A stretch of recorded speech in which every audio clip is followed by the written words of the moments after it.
기도의 머릿수를 채워라. 기도의 머릿수를 채워라 라는 제목으로 말씀 전하겠습니다. 한 번씩 그 어린 시절이 생각날 때가 있습니다. 그 시절을 생각해 보면 물론 생활은 지금보다 많이 불편했지만 동네 형들과 친구들과 몸으로 부딪히며 동네에서 또 산에서 들에서 즐거운 시간들을 많이 보냈던 것 같습니다. 그 당시에는 왜 그렇게 윗동네, 아랫동네 이렇게 구분해서 싸웠는지, 동네 형들이 그 아랫동네와 싸우러 간다고 하면 그 아무 생각 없이 그냥 따라갔습니다. 쉽게 말하면 이렇게 머리수를 이렇게 채우는 것입니다. 그 초등학생이 무슨 그 힘이 되겠습니까?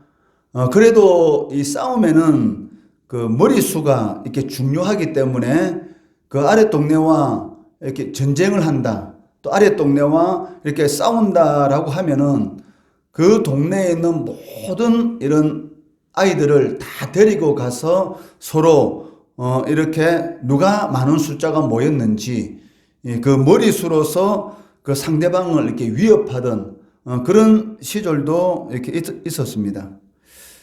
아무튼 그러한 시절을 생각해 보면 그 철딱선이 없는 그런 일들도 많이 있었지만 그 모든 일들이 마음속에 이렇게 추억으로 남아 있고 한 번씩 이 미소를 짓게 합니다.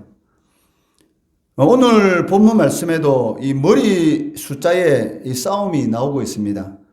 7절, 8절 말씀해 보시면 천년이 참에 사탄이 그 옥에서 놓여 나와서 땅의 사방 백성 곧 곡과 마곡을 미혹하여 모아 싸움을 붙이리니 그 수가 바다의 모래 같으리라 라고 말씀하고 있습니다.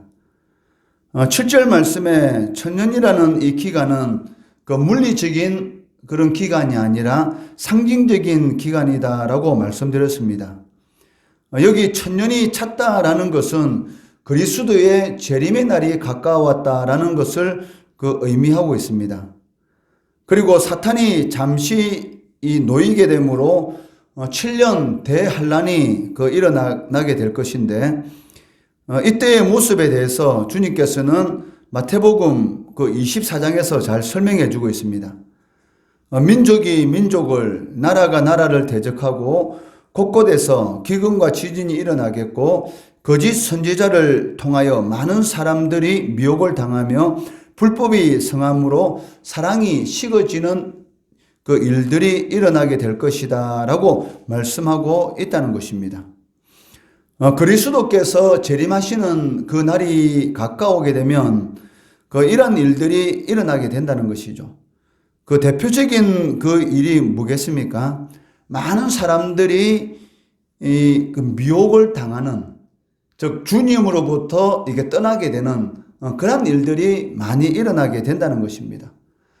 하나님의 말씀을 쫓아 살아가게 되면 망할 것 같은, 그러니까 세상 사람들이 살아가는 그 방식을 쫓아 그러한 방식으로 살아가지 않으면은 이 세상에서 성공하지 못할 것 같은 그런 두려움이 많은 사람들을 미혹하게 되고 결국은 하나님을 섬기는 것보다는 자기 자신을 이렇게 신적인 존재로서 생각하고 자기 자신의 힘과 노력으로 자신의 인생이 행복하게 될 수 있다라는 그러한 많은 그 생각을 하게 되는 것이죠.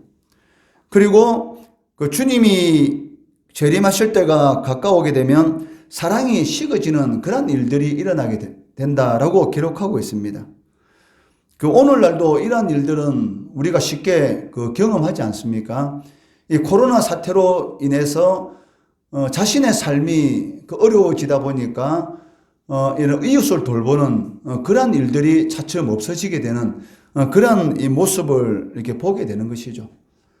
주님의 재림이 가까우면 가까울수록 민족이 민족을, 나라가 나라를 대적하는 일, 이 백신이 오늘날 같은 경우는 하나의 이 전략 물자가 되는 그런 일들이 일어나고 있지 않습니까? 그 백신을 가지고 자기 나라에서 그 상대방의 나라에 이루려고 하는 그런 어떤 목적을 가지고 이 백신을 사용하게 되는 그런 일들도 일어나는 것을 이 매스컴을 통해서 우리가 간간히 이렇게 들을 수가 있습니다. 그래서 주님께서 이 당부하시는 말씀이 있는데 그 마태복음 24장 13절 말씀해 보시면 끝까지 견디는 자는 구원을 얻으리라 라고 말씀하고 계시다는 것이죠. 신약 성경에는 이 욥의 인내에 대해서 이렇게 말씀하는 것을 볼 수가 있습니다.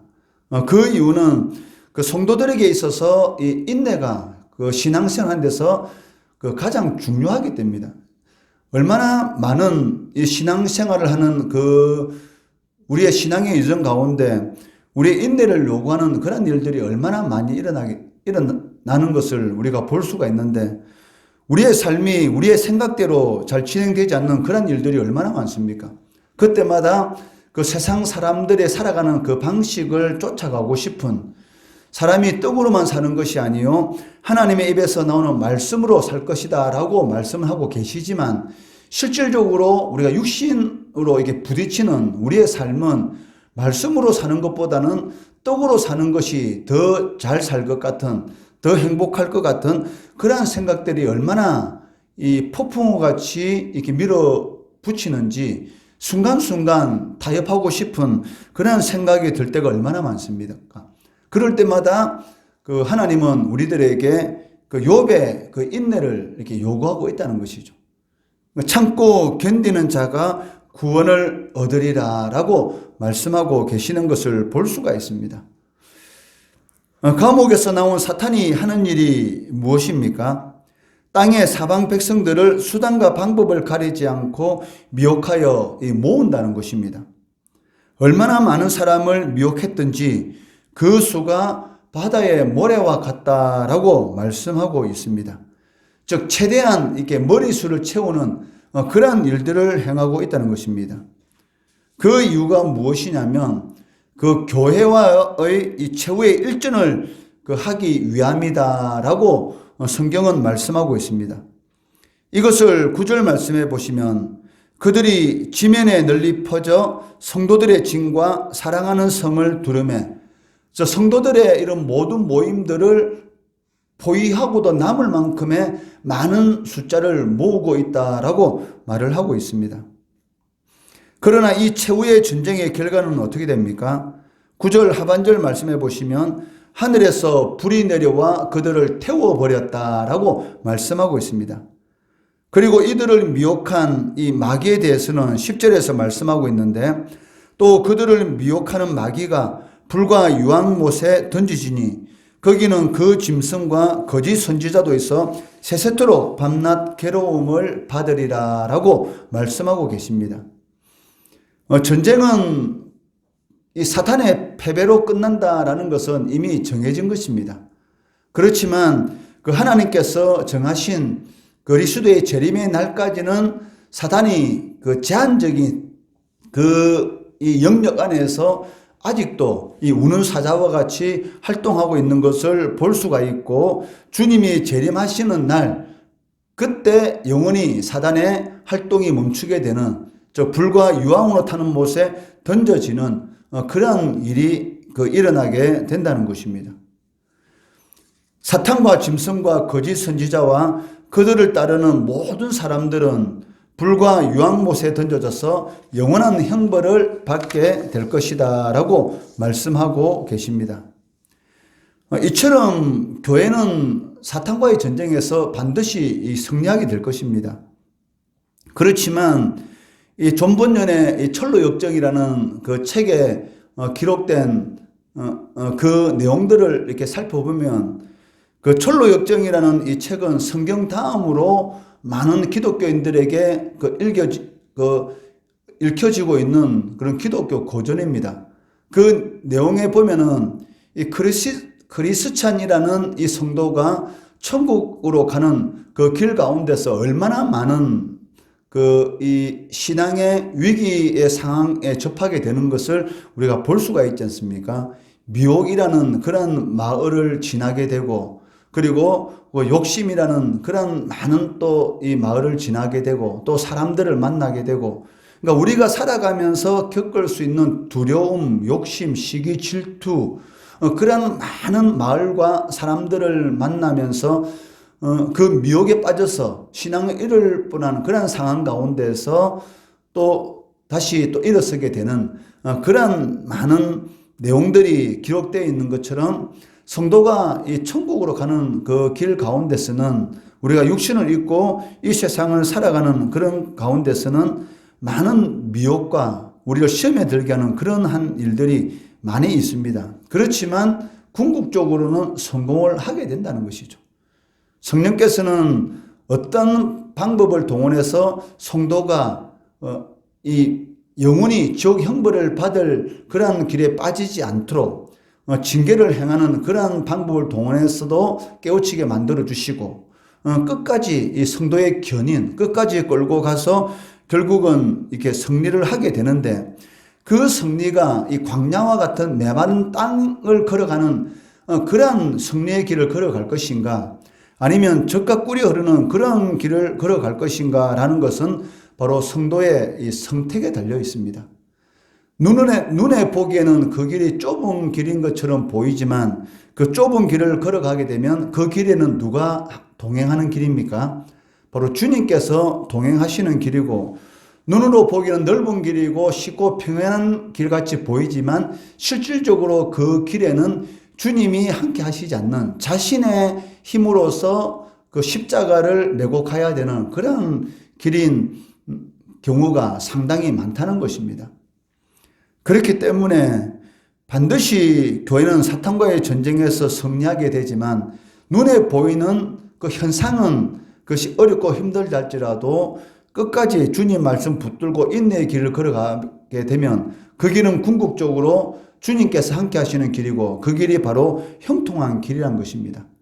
요셉이 형들에 의해서 이 노예로 팔리게 되고, 그리고 보디발의 집에서 노예 생활하게 되고, 억울한 누명을 써서 감옥에 갇히게 되는 그런 그 10년 이상의 그런 오랜 기간 동안의 고난 가운데 있었지만, 성경은 그 요셉의 삶을 고난의 삶이라고 기록하고 있지는 않습니다.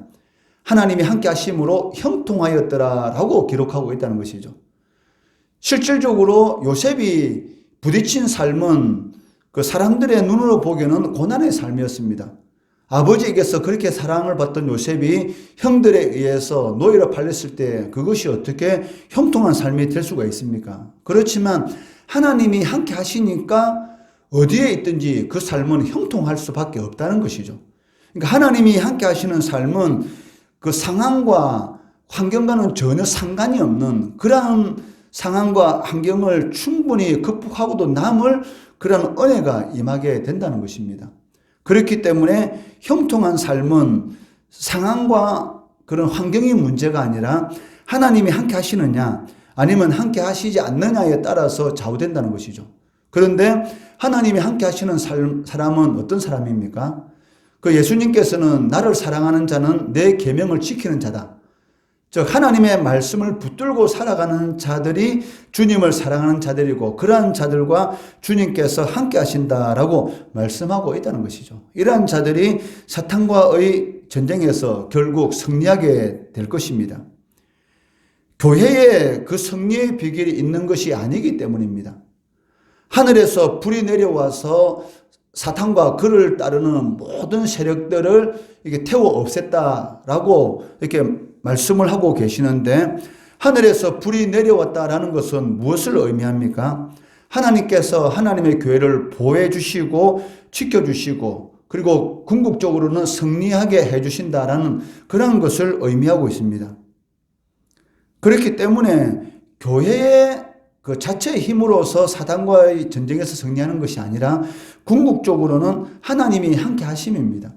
하나님께서 함께 해주셨기 때문에 교회는 승리하게 되는데, 함께 하시는데 그 조건이 무엇이냐면 말씀을 붙들고 살아가는 그러한 삶 가운데 하나님의 함께 하심의 역사가 나타나게 된다는 것입니다.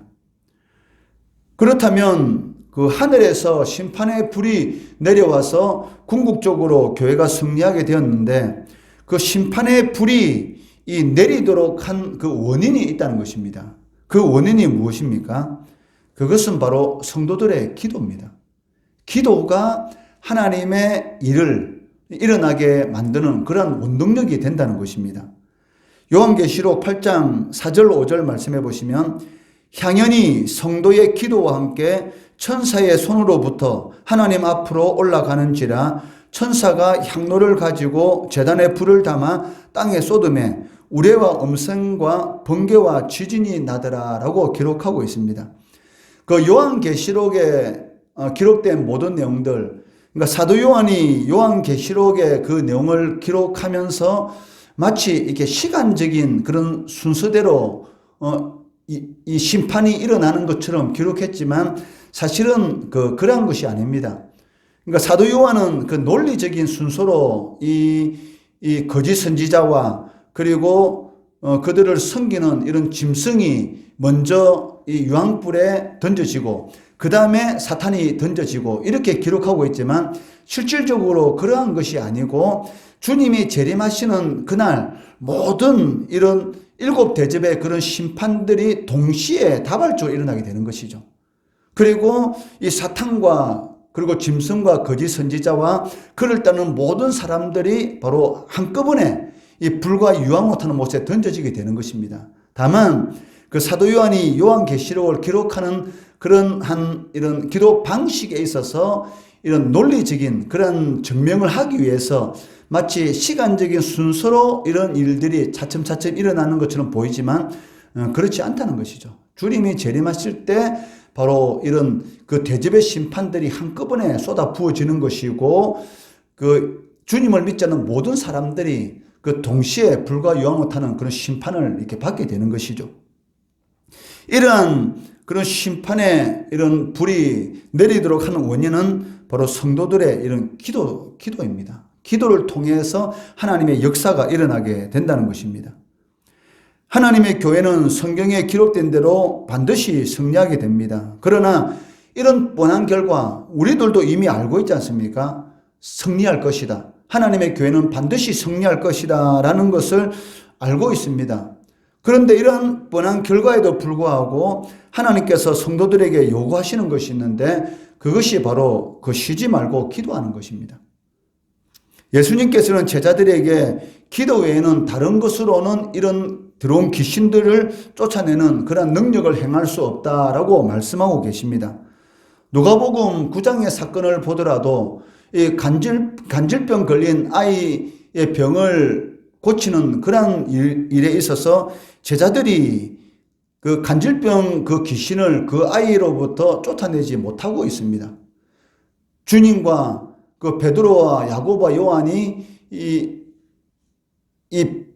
그 변화산에서 기도하고 있는 그 시점 가운데 이 9명의 제자들 앞에 그 간질병 귀신 들린 그 아이의 아버지가 그 자신의 자녀를 데리고 와서 그 병을 고쳐드리려고 할 때에 분명히 주님께서 제자들에게 병을 고치고 귀신을 쫓아내는 능력을 주셨습니다. 그리고 그 능력을 행함으로 인해서 하나님 앞에 영광 돌고 기뻐 돌아오는 그런 일들이 직접 체험을 했습니다. 그런데 이 간질병 귀신 들린 이 아이의 병을 고치지 못하는 그런 일들 때문에 많은 사람들에게 둘러싸여서 그 조롱당하는 그런 일을 겪고 있었다는 것이죠. 그때 이 변화산에서 내려온 그 주님이 그런 모습을 보고 그 간질병 걸린 그 아이의 귀신을 쫓아내고 그리고 제자들과 모여서 있을 때 조용히 제자들이 주님께 질문을 하게 되는데 왜 우리는 그 아이의 병을 고치지 못했느냐? 왜 귀신을 쫓아내지 못했습니까? 라고 질문할 때에 예수님께서 무엇이라고 말씀하셨습니까? 기대 외에 이런 유가 나갈 수 없느니라. 왜 너희들이 기도 안 했느냐? 이 말이죠.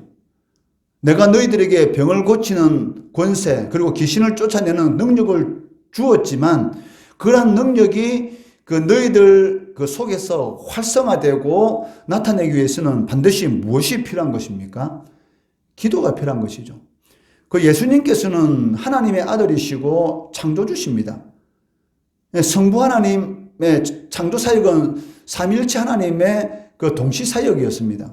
그러니까 예수님은 하나님이시고 죽은 자도 살리고 병든 자 고치고 안전병이 일으키고 갈릴리 바다를 자연을 다스릴 수 있는 그런 능력을 가지고 계신 주님이신데도 불구하고 주님께서는 그 육신적으로 너무나 피곤한 그러한 상황 가운데서 잠시 머리 둘 곳도 없는 그러한 상황 가운데서도 빠지지 않고 행하신 일이 있습니다. 그게 무엇입니까? 바로 새벽 미명의 습관을 쫓아서 한적한 곳에 사람이 없는 곳을 찾아가셔서 하나님 아버지와 깊은 교제의 시간, 이 기도하는 이 시간은 절대로 빼먹지 않았다는 것이죠. 그래서 성경에서는 습관을 쫓아 이렇게 말을 하고 있습니다. 습관을 쫓아서 새벽 미명의 한적한 곳으로 가시니라. 즉 하나님과의 끊임없는 기도 가운데서 위로부터 오는 능력을 받으시고 그 능력으로 하나님의 나라를 세워나가시는 것을 볼 수가 있습니다. 예수님께서도 하루도 빠지지 않고 그렇게 기도를 하셨다면 우리는 말할 필요가 없다는 것이죠. 이런 기도가 바로 하나님의 일을 일으키는 그런 원동력이 되는 것을 보게 된다는 것입니다.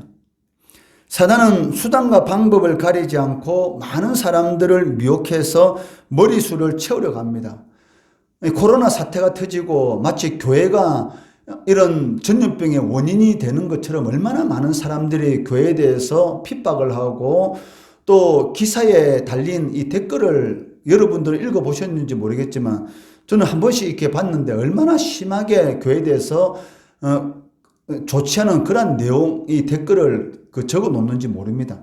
이루 말로 표현할 수 없는 그런 내용들이 기록되어 있는 것을 볼 수가 있는데 사단은 이처럼 이 교회를 공격하기 위해서 얼마나 많은 머리수를 채우는 것을 우리가 볼 수가 있습니다. 그런데 이 머리수를 채워서 기도로 사탄과의 영적 전쟁에서 승리해야 할 성도들, 즉 교회가 도리어 모이기를 등한시하는 그러한 일들이 일어나고 있다는 것입니다. 그렇기 때문에 주님께서는 이미 경고하셨습니다. 히브리서 10장 25절 말씀해 보시면 모이기를 피하는 어떤 사람들의 습관과 같이 하지 말고, 참 특이하지 않습니까? 주님께서는 습관을 쫓아서 새벽 미명에 기도하셨습니다. 그런데 모이기를 피하는 것도 습관이 될 수가 있다는 것입니다. 왜? 사람들은 참 이상한 게 무엇이냐면 자신이 기도의 장소에 모이기를 싫으면 혼자만 나가지 않으면 되는데 꼭 물귀신 이 작전을 이렇게 사용하지 않습니까? 그러니까 혼자만 안 나가는 것이 아니고 꼭 한 사람을 끌고 들어갑니다. 자신이 안 나가면 그만이지 왜 다른 사람도 나가지 못하도록 하는지 참 이해할 수는 없는데 아무튼 성경에서는 이미 그렇게 말을 하고 있다는 것이죠.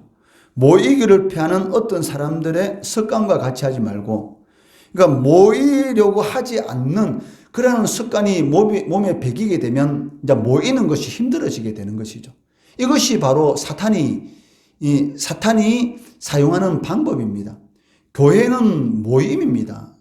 에클레시아, 이 교회라는 이 단어 자체가 모임이라는 그런 의미를 가지고 있는 것이죠.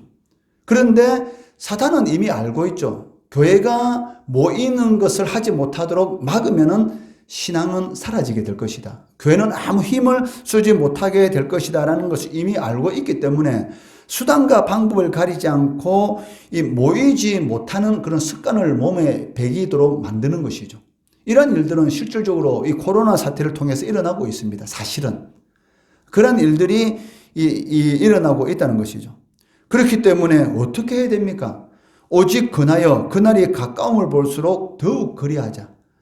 물론 이 전염병이라는 이런 특수한 이런 시기에서는 이 모이게 되면 전염병이 퍼질 수 있는 그런 위험이 있기 때문에 우리가 이 방역 그런 수칙을 지켜야 됩니다. 그렇지만 이 모일 수 있는 여러 가지 방법이 있죠. 사실은 우리가 지혜를 짜고 하려고만 하면은 방역 수칙을 지키고 철저하게 지키면서 사실은 교회에서 나오는 이런 코로나 확진의 숫자는 우리나라 전체에서 나타나는 확진의 숫자에 비하면 아무것도 아닙니다.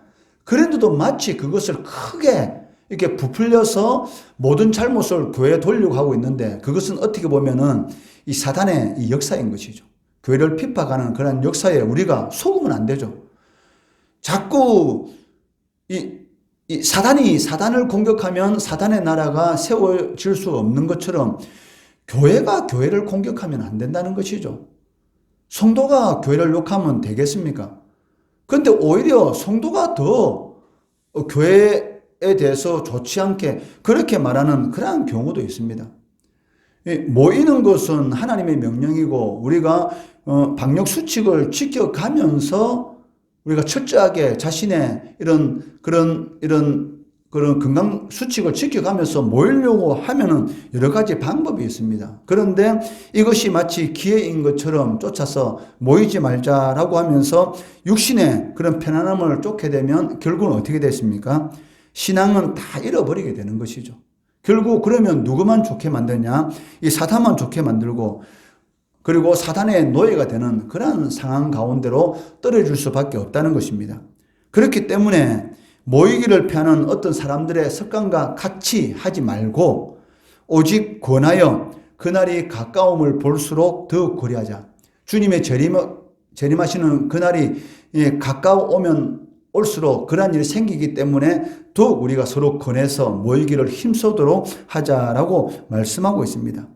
실질적으로는 지금이 문제가 아니고 나중에 이제 코로나 사태가 끝났을 때가 더 큰 그 신앙의 위기가 올 수가 있습니다. 왜? 이 온라인 예배라는 것이 이 몸의 배기가다 보면은 모이는 이유에 대해서 전혀 필요성을 못 느끼게 되는 것이죠.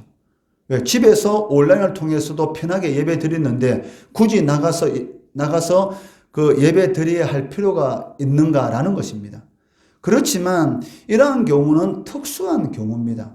그러니까 특수한 경우에는 특별한 방법으로 우리가 하나님 앞에 예배 드린 것이지 이제 이런 특별한 그런 시기가 지나가게 되면 당연히 모여야 되는 것이죠. 이것은 구약시대의 유월절 절기를 지키는 그런 부분에 있어서도 하나님께서 예외적으로 하신 조항이 있습니다. 원래 유월절은 1월 14일 유월절부터 시작해서 1월 15일부터 일주일 동안 무교절을 지키게 되는데 그날은 이미 하나님께서 정하신 날입니다. 그런데 혹 이런 시체를 만졌다든지 아니면 부정한 일을 저질므로 말미암아서 그 1월 14일부터 유월절을 지킬 수 없는 그런 백성들 같은 경우는 어떻게 해주셨습니까? 특별한 경우 그때는 한 달 뒤 2월 14일부터 바로 유월절을 지키고 그리고 그 다음에 무교절 일주를 지킬 수 있도록 하나님께서 허락해 주신 것이죠. 그러니까 특별한 상황 같은 경우에는 특별한 방식으로 우리가 예배를 드릴 수가 있지만 그러한 상황이 아니고서는 모여야 하는 것이죠. 그것이 바로 성경적인 예배자의 그 자세라는 것입니다. 그렇기 때문에 히브리서 기자는 이렇게 부탁하고 있습니다. 히브리서 13장 18절 19절 말씀해 보시면 우리를 위하여 기도하라. 왜? 기도가 하나님의 역사의 원동력이 되기 때문입니다. 우리를 위하여 기도하라. 우리가 모든 일에 선하게 행하려 함으로 우리에게 선한 양심이 있는 줄을 확신하노니 내가 더 속히 너희에게 돌아가기 위하여 너희가 기도하기를 더욱 원하노라. 그냥 히브리서 기자, 히브리서를 기록한 그 사도가 그냥 걸어가면 되지 않습니까? 그냥 돌아가면 되는데 왜 돌아가기를 위하여 기도해달라 하는 이유가 무엇이겠습니까? 그러니까 하나님의 일을 하는 데 있어서는 이 사단과의 그런 전쟁이 필수적인 것입니다. 그렇기 때문에 기도 외에는 하나님의 뜻을 이룰 수 있는 방법이 없고 기도 외에는 넘어질 수밖에 없는 우리의 신앙의 여정 가운데 넘어지지 않도록 우리를 꼭 붙들어주는 그러한 방편이 바로 기도인 것이죠. 저희 집 그 앞마당에 보시면 이 텃밭이 있습니다. 그 2층에 이 주인이 살고 있는데 그 주인 아주머니가 얼마나 텃밭을 잘 갖추는지 거기에 지금 그게 아마 가지 아마 그 나무래 됩니까? 하여튼 가지 그를 딱 심었어요. 그런데 그게 하루 이틀 3일 보다 보면 조금씩 자라는 것이 눈에 보여요. 근데 그게 힘이 없으니까 그 가지 그 식물 심어 놓은 게다 옆에 무엇을 조그만 이런 나무를 탁 꼽아 놓는 거예요. 이런 하여튼 이게 고정되도록. 왜냐하면 그 나무에다가 이게 싹 묶어 놓습니다. 왜? 기울어지지 않도록. 그 나무가 쓰러지지 않도록 딱 붙들어 주는 것이죠. 그게 마찬가지입니다. 이 기도가 바로 성도들이 신앙의 여정에 그 길을 걸어가는 동안 넘어지지 않도록 붙들어주는 그러한 이 능력이 있다는 것입니다. 그렇기 때문에 이 사도가 너희에게 돌아가기 위하여 너희가 기도하기를 원하노라. 그냥 돌아가면 되는데 왜 돌아가는 것까지도 기도해야 되는가? 그만큼 이 하나님의 일을 함에 있어서 기도는 필수적인 것이다라는 것을 알 수가 있습니다. 물론 하나님께서는 하나님의 선한 뜻을 이루어 가십니다. 그러나 성도들의 기도가 도구가 된다는 것을 꼭 명심하시고 기도하기를 쉬지 말아야 한다는 것입니다.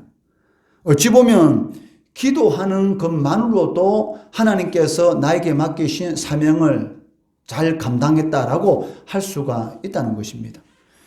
기도 쉬는 죄를 범하지 마시고 또 머리수 채우는 것이 참 중요합니다. 교회는 우주적인 교회입니다. 이 새벽에도 그래도 하나님의 전에 나와서 이 새벽 미명에 기도하는 성도들이 있습니다. 그 머리수를 이렇게 채워서 하나님의 나라를 위해서 또 우리가 하나님 앞에 서는 그날까지 우리의 신앙의 여정을 위해서 또 우리가 사랑하는 많은 사람들을 위해서 간절히 하나님 앞에 부르짖을 때에 하나님께서는 반드시 응답해 주신다는 것이죠. 이런 믿음을 가지고 승리의 길 잘 걸어가시는 성도 되시기를 주의 이름으로 축원합니다.